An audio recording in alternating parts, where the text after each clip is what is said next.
Good morning students. आज हम next topic करेंगे। कल हमने बात जैसे की थी कि कंसंट्रेशन ऑफ सॉल्यूशन, कि हमारे पास कैसे कैसे हम कंसंट्रेशन को फाइंड आउट कर सकते हैं, जिसमें हमने कई मेथड्स पढ़े थे कि mass by mass percentage, mass by volume percentage, volume by volume percentage, mole fractions, parts पर मिलियन। लेकिन जो आज हम डिस्कस करेंगे मोलैरिटी, नॉर्मेलिटी एंड मोलैलिटी, वो सबसे इम्पोर्टेंट है बेटा। तो सबसे पहले हम डिस्कस करेंगे मोलैरिटी। अब देखो, सबसे पहले मैंने एक ही बात कही थी, सॉल्यूशन के अंदर कोई भी चीज़ यहाँ पर सॉल्वेंट के ऊपर डिपेंड नहीं करेगी, मेनली किसके ऊपर डिपेंड करेगी, सॉल्यूट के ऊपर। तो यहाँ पर मोलैरिटी नाम से पता चल रहा है कि number of moles of solute particle, या आप क्या कहोगे, number of moles of solute present in the volume of solution in litre. ध्यान देना कि यहाँ पर हमारे पास मोलैरिटी क्या कहता है कि कितने नंबर ऑफ मोल्स हैं सॉल्यूट के किसके अंदर, कि volume of solution in litre, कि जो भी सॉल्यूशन है उसको हमने किस में लेना भाई, लीटर के अंदर लेना है। तो then what is the number of moles, कल भी बताया था मैंने, नंबर ऑफ मोल्स को n से डिनोट करते हैं। और क्या होता है, जो भी गिवन मास होता है तो given mass by molar mass, तो जो उसका मोलिकुलर मास। फॉर एग्जांपल हम बात करते हैं भाई कि बोलते हैं 4 gram of NaOH is dissolved in 250 centimetre cube of solution, then find out the molarity. क्या कहता है कि अगर 4 ग्राम NaOH को अगर 250 सेंटीमीटर क्यूब ऑफ सॉल्यूशन के अंदर आप डिजोल्व करते हो, या फिर आप क्या कहते हो कि 4 ग्राम ऑफ NaOH प्रेजेंट है इतने सॉल्यूशन के अंदर, तो व्हाट इज़ द मोलैरिटी। देखो 4 gram of NaOH, it means given mass 4 ग्राम, और NaOH मोलर मास कितना हो जाएगा भाई, sodium atomic mass 73, oxygen 16, hydrogen 1, तो टोटल हमारे पास क्या आ गया 40। तो molarity number of moles of solute means mass by molar mass. अब क्या बोल रहा है, volume of solution in litre, लेकिन हमें पता है ये तो किसके अंदर भाई, सेंटीमीटर क्यूब के अंदर, और 1 centimetre cube is equal to 1 ml। तो हम क्या यूज कर सकते हैं, 1 ml, बट हमारे पास 1 लीटर किसके इक्वल होता है, 1000 ml। इट मीन्स 1 ml किसके इक्वल हो जाएगा बेटा, 1/1000 लीटर। तो हमें क्योंकि इसको किसके लिए चेंज किया हमने लीटर के अंदर, क्योंकि वॉल्यूम ऑफ सॉल्यूशन किसके अंदर चाहिए हमें, लीटर के अंदर। तो अब मैं क्या करता हूँ, 250 सेंटीमीटर क्यूब को किस में, लीटर में, तो डिवाइडेड बाय 1000, और नीचे 1000 जाएगा तो वो क्या हो जाएगा बेटा, रिवर्स। तो ये हमारे पास क्या आ जाएगा 4 10, तो कितना आ गया 0.4। इफ़ इन एनी केस कि आपको ऐसे दे दिया जाए कि 0.4 molar solution, it means capital M बोल दिया जाए कि 0.4 कैपिटल M मीन्स मोलैरिटी, तो इसका मतलब ही, इस सॉल्यूशन का मतलब ही यही है बेटा, इसका इट मीन्स ये है कि हमारे पास 0.4 मोल प्रेजेंट हैं किसके अंदर, 1000 ml ऑफ सॉल्यूशन के अंदर, 1000 ml ऑफ सॉल्यूशन, या आप क्या कहोगे 1 लीटर के अंदर कितने मोल, 0.4 मोल, क्योंकि देखो मोलैरिटी, अभी इसने क्या कहा है 0.4 है, तो मोलैरिटी किसके इक्वल थी, number of moles of solute particle.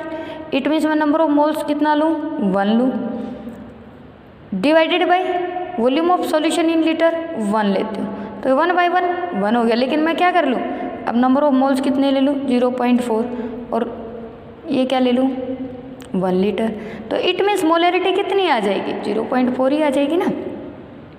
तो ध्यान देना कि इसका मतलब है कि 0.4 मोलैरिटी का मतलब है कि हमारे पास 1 लीटर के अंदर कितने मोल्स प्रेजेंट है, 0.4 mole of solute present. Clear. Second आता है हमारे पास नॉर्मेलिटी। क्या आता है? नॉर्मेलिटी।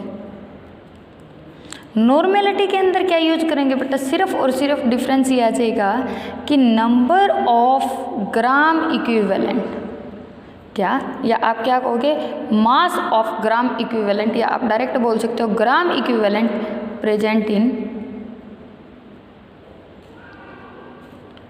प्रेजेंट इन किसके अंदर? Volume of solution in litre. लेकिन ध्यान देना, ग्राम इक्विवेलेंट, किसके ग्राम इक्विवेलेंट होंगे बेटा? हमेशा मैंने कहा किसके ऊपर डिपेंड करता है? सॉल्यूट के ऊपर। तो ग्राम इक्विवेलेंट किसके ऊपर डिपेंड करता है? सॉल्यूट के ऊपर डिपेंड करता है। तो यहाँ पर हमारे पास हम क्या कहेंगे? Gram equivalent of solute present in volume of solution in litre. तो वॉल्यूम ऑफ सॉल्यूशन तो वही है हमारे पास लीटर के अंदर, पर डिफरेंस क्या? Gram equivalent of solute. देखो नंबर ऑफ मोल्स का तो पता था कि मास बाय मोलर मास, लेकिन अब बात आती है ग्राम इक्विवेलेंट ऑफ सॉल्यूट क्या होता है? ग्राम इक्विवेलेंट होता है बेटा जो आपको given mass of solute by equivalent mass of solute. और then what is the equivalent mass? Equivalent mass of solute is equal to molar mass by acidity या basicity. Then what is the acidity और basicity?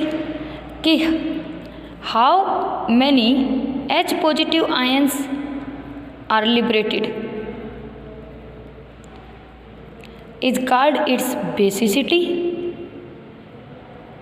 and how many OH negative ions are liberated called its acidity। तो चाहे acidity है चाहे basicity है, तो हमें तो क्या देखना है कि कितने H पॉजिटिव है कितने OH नेगेटिव आयन से लिबरेट कर रहा है। फॉर एग्जांपल अगर मैं बात करती हूँ H2SO4 की, तो कितने 2H पॉजिटिव आयन से दे सकता है प्लस SO4 2 नेगेटिव। HCl की बात करो तो 1H positive ion, it means ये कितने 2H पॉजिटिव दे रहा है 2, तो इट मीन्स हमारे पास बेसिसिटी क्या होगी 2। ये कितने H पॉजिटिव आयन्स दे रहा है 1, तो इट मीन्स कि हमारे पास बेसिसिटी क्या होगी 1। ओके। सेम केस बेस के केस में कि NaOH ले रहे हो कि 1 OH नेगेटिव आयन देगा, तो it means acidity 1, MgOH twice, तो इट मीन्स एसिडिटी 2। ठीक है। तो यहाँ पर देखो, आप वापस यहाँ पर चलते हम कि हमने क्या कहा है, ग्राम इक्विवेलेंट ऑफ सॉल्यूट होता है mass of solute by equivalent mass of solute. Then what is equivalent mass? Molar mass by acidity या बेसिसिटी। अब देखो इस इक्विवेलेंट मास की इस वैल्यू को हम यहाँ पर पुट कर देते हैं, क्या आ जाएगा? मास of solute by molar mass by acidity या बेसिसिटी, और एसिडिटी या बेसिसिटी ऊपर मल्टीप्लाई हो जाएगी। तब ग्राम इक्विवेलेंट को हम वापस से इसमें पुट करते हैं भाई इक्वेशन में, तो देखो क्या बन जाएगा, पुट कर दें कि मास ऑफ सॉल्यूट बाय इक्विवेलेंट मास की जगह molar mass of solute bye acidity या बेसिसिटी, तो मैं ऊपर लेके जा सकती हूँ एसिडिटी या बेसिसिटी को। डिवाइड में कौन है बेटा? Volume of solution in volume of solution in litre. अब ध्यान से देखना कि given mass of solute by molar mass क्या बन जाता है? Number of moles. अगर ये नंबर ऑफ मोल्स है डिवाइडेड क्या बन गया? Volume of solution in litre. बिल्कुल ऊपर पढ़ा था हमने कि number of moles of solute by volume of solution in litre हमारे पास क्या था? मोलरिटी। तो इस कंप्लीट को मैं क्या लिख दूँ? मोलरिटी। तो मोलरिटी इनटू एसिडिटी या बेसिसिटी किसके इक्वल आ गई भाई? नॉर्मेलिटी के। इट मीन्स नॉर्मेलिटी और मोलरिटी के बीच अगर रिलेशनशिप बोले तो normality is equal to molarity into acidity या बेसिसिटी। अब ध्यान से कि अगर एसिडिटी या बेसिसिटी 1 है, मीन्स अगर HCl ले रहे हो 1H पॉजिटिव, अगर हमारे पास NaOH ले रहे हो तो 1 OH नेगेटिव है, देन कि हमारे पास नॉर्मेलिटी और मोलरिटी दोनों की दोनों क्या होंगी? इक्वल होंगी। ओके। नेक्स्ट थर्ड आता है हमारे पास मोलरिटी। क्या आता है मोलैलिटी। अब मोलैलिटी को सबसे पहले कि हम स्मॉल m से डिनोट करते हैं और क्या होती है कि number of moles of solute. अब तक हमने जहाँ पर भी बात की तो सिर्फ और सिर्फ volume of solution in litre बात की थी, लेकिन अब जो हम बात करेंगे वो क्या कहेंगे कि mass of solvent in KG. सिर्फ और सिर्फ डिफरेंस इसमें क्या क्या कि mass of solvent in KG, यानी कि मास ऑफ सॉल्वेंट लेना सॉल्यूशन की जगह और किस में लेना बेटा किलोग्राम में। वहाँ पर सॉल्यूशन की वॉल्यूम थी और वो किसके अंदर थी लीटर के अंदर।